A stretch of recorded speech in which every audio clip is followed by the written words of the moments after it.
All right, let's jump right in.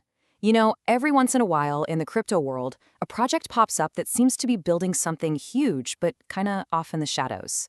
Today, we're going to dig into the source material on two of those projects, Omikami and RyuJin, to see why the argument is being made that they might just be the dark horses of Web3. And this question right here, it really gets to the core of it all. See, the whole idea we're exploring is that while everyone's chasing the latest, loudest trend, the real game changers might be the ones putting in the work quietly where nobody's even looking. And this lays it out perfectly.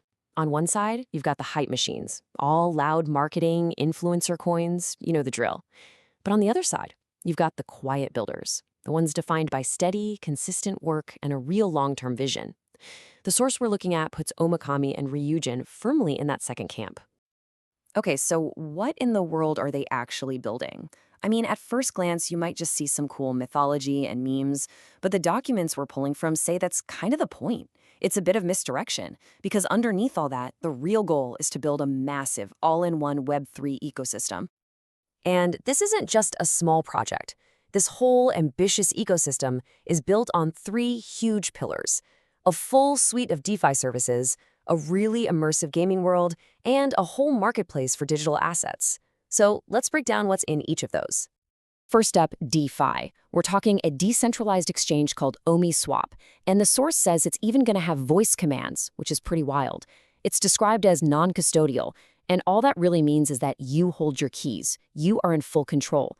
And that idea of user control is a theme here, with a self-custody wallet, an asset locker, and even a whole educational platform. Next up is the gaming side of things, and the plan here is big. We're talking a play-to-earn metaverse with full VR integration. They also mentioned bringing back some nostalgic 2D and 3D games, and even building out mobile games, all based on the project's lore and all designed to reward you for actually playing. And the third pillar, digital assets. This is all about a marketplace for 3D NFTs. But these aren't just for collecting. The whole idea is that they'll be your in-game items, your customizable avatars in the metaverse, really creating this buzzing, creative economy right inside their world. So look, having a huge vision is one thing, but how do you actually build it? And more importantly, how do you get people to trust it?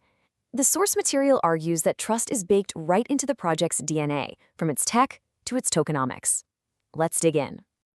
Okay, so the foundation for this whole thing, it's their very own layer 1 blockchain called Alma Chain, and powering everything that happens on it is a dual token system. You've got Omikami, or $OMI, and RyuJin, or $RU.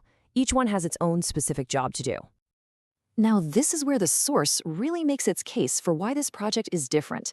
You know, tokenomics, it's like looking under the hood. It tells you a lot. And as you can see, the claim is no pre-sale, 0 tokens for the team, which is a huge deal for preventing insider dumps.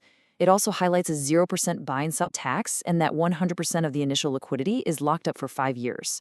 And to top it off, renounced contracts, which means the creators can't go back and change the code. According to the source, every single one of these is a massive signal of trust. And hey, don't just take their word for it. The source also points to this, a perfect 100 out of 100 security score from the audit platform Token Sniffer. That's about as clean a bill of health as you can get, and it really backs up those claims about being secure and transparent. So we've covered the what and the how, but to really get a project like this, you have to understand the why, the story, the culture, and the mysterious person who's allegedly pulling the strings. Check out this quote, which is attributed to the founder. It says, "A great leader's legacy is not what they build, but what continues after they're gone." This pretty much captures the entire philosophy. The goal isn't just to make a product, it's to build something that can live on its own, long after the creator steps away. That's a true decentralized mindset. So who is this founder? Well, the source identifies him as the anonymous Ryoshi Mochizuki, but then it drops an absolute bombshell. It alleges that this is the very same anonymous founder behind the crypto behemoth Shiba Inu. I mean, that is a massive claim that, if it's true, totally changes how you look at this project's potential. Even the branding itself is just packed with meaning. The name Omikami, it translates to great deity, and it's linked directly to Amaterasu, the Shinto sun goddess of creation and light.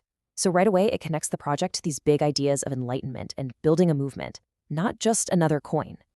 And in the same way, its partner token, RyuJin, means dragon god, the powerful god of the sea.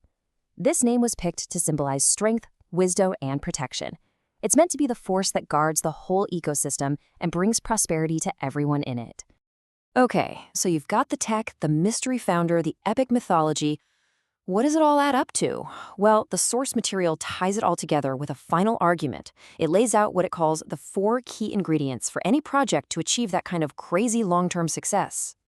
And those 4 ingredients are a powerful vision, the ability to grab attention, flawless execution, and built-in sustainability. The argument goes that any project that can nail all 4 of these, whether it's Apple or Bitcoin, is pretty much destined for something big. So let's see how Omikami supposedly stacks up. First, the vision.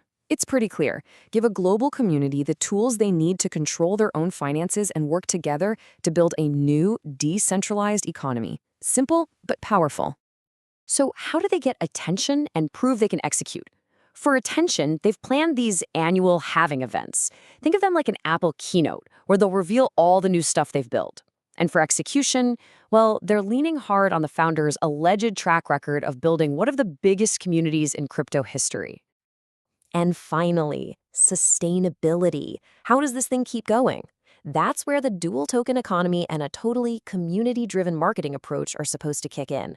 They're designed to create this flywheel effect, a cycle of engagement and growth that can just keep itself going for the long haul. And this quote from the doc just boils the whole strategy down to its essence. In Web3, narrative attracts, utility retains, and community sustains. The amazing story and mythology pull people in. The actual DeFi and gaming features, the utility, are what make them stay. But it's that strong, fired-up community that makes sure the whole thing lasts. Which brings us right back to where we started. The source material makes a really compelling case for a quiet builder with a massive vision. It lays out this formula where the story and the tech have to work hand in hand. So the big question left for all of us is, will this be the dark horse that finally proves that formula is the real deal?